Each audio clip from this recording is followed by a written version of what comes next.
thought when this fundamentalist Christian asked me this question, I was going to answer honestly. So I said, Ray and I have been together for X number of years. I think at the time it was around 18. And I said, and I do training on gay issues in corporate America and on university campuses. Now, I am sure that there was a moment of pause for him, of all the seats in the plane that I have to sit in, because I was thinking the same thing. But, and if you were the flight attendant and you knew what was going on, you would look at this and think, oh my goodness, isn't this an interesting cultural experiment, right? Two people who the culture would say are on different sides of a chasm that has never been bridged, effectively. And, but in order to bridge a chasm, you know that you have to build a bridge from both sides. You can't build a bridge from one side over a chasm that big, right? So he said to me, well, Brian, why would they have you do this? Why would they have you come in and do trainings in corporations? I don't understand the work premise of that. And I said, well, imagine if you were gay and you showed up for work and you were in the closet and somebody had left on your workstation an anonymous biblical quote, Leviticus 18:22, a man shall not lie with a man as with a woman, such as an abomination. I think he was impressed with my knowledge of Leviticus. And he said, well, that would be very inappropriate. And I said, why? He said, because one, it would be disruptive to the workplace. I said, yes. How much work would you get done that day if you were the gay person? He said, I wouldn't get any work done. He said, I'd be thinking all day about, who left that in my work area.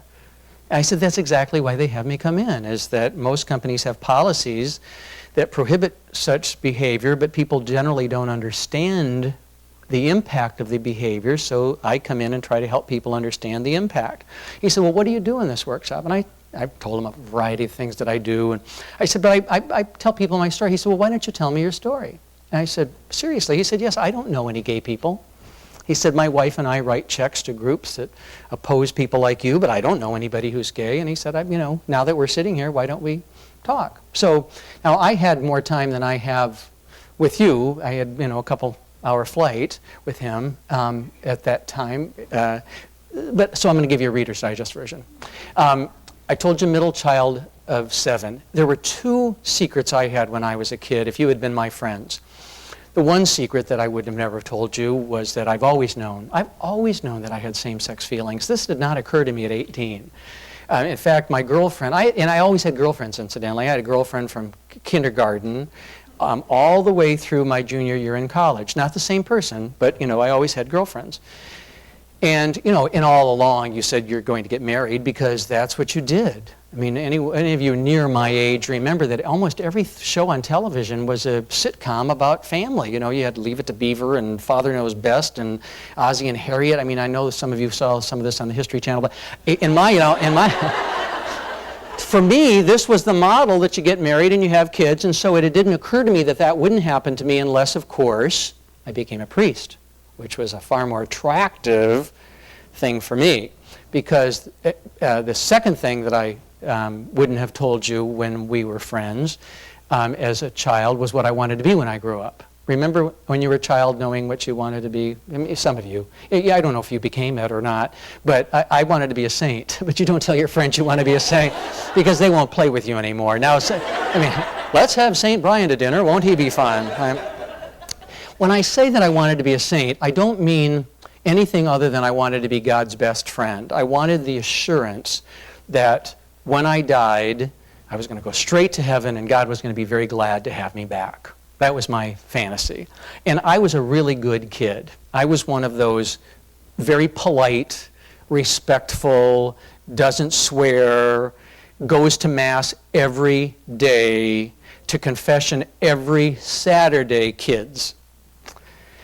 I used to go to confession in the Catholic Church. You go to confession very young. I mean, when I started, you actually went to confession in first grade. And so you're only 7, see? And so I would say, Mom, I need to go to confession. She said, honey, we've been going every Saturday for the last month. We're not going to go this Saturday. No, Mom, I need to. Brian, you are 7. What are you doing?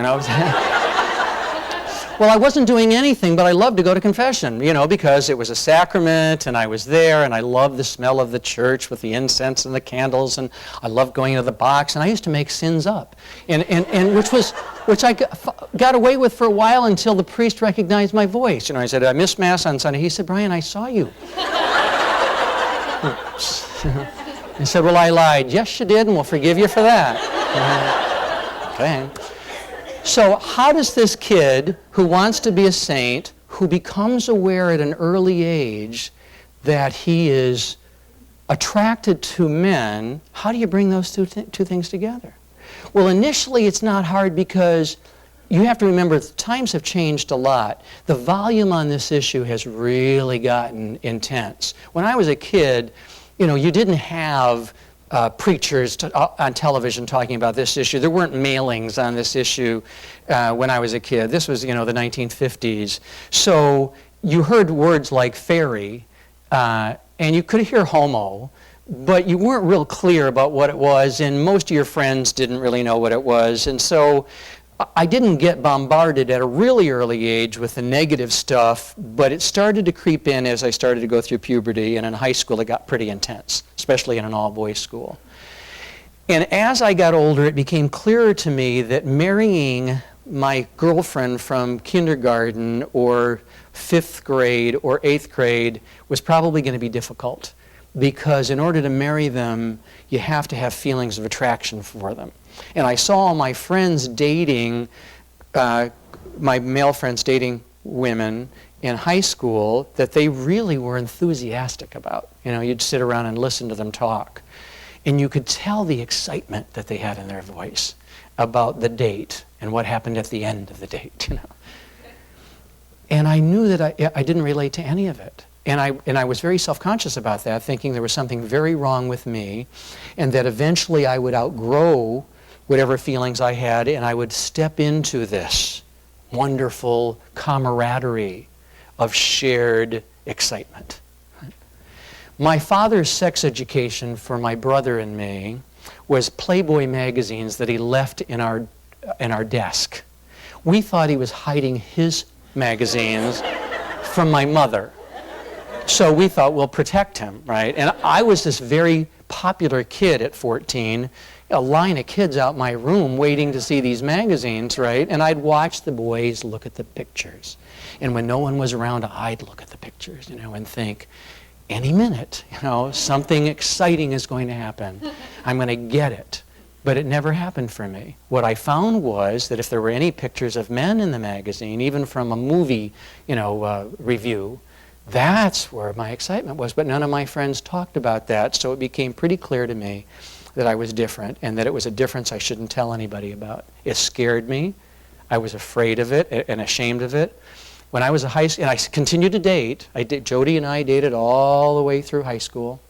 When I'm a high school senior, the guidance counselor steps into, and I was in the honors class, says to this group of 18-year-old boys, if any of you come into my office and tell me that you've screwed a chick, I'll talk to you, tell me you're queer, and I'll kick you out of my office. Wow. A man with his master's in guidance and counseling saying that he'll kick you out of his office, not tell you to leave, kick you out of his office. So I thought, you're not telling anybody. I wanted to say I have questions. I wanted to say I have doubts, but there was no open door for even that discussion for this 17-year-old boy. And I was sure he was talking about me, even though I was the super achiever, even though I didn't fit people's stereotypes. I was sure he knew, and I was sure he was going to look at me, and wink as if I know. But he didn't. When I graduated from high school, that brother, he was a Christian brother, joined the faculty in unanimously voting me the highest honor the school had to offer. They gave me the John Stewart Christian Leadership Award. And when I got the award, I said to myself, what? They never would have given you this if they knew.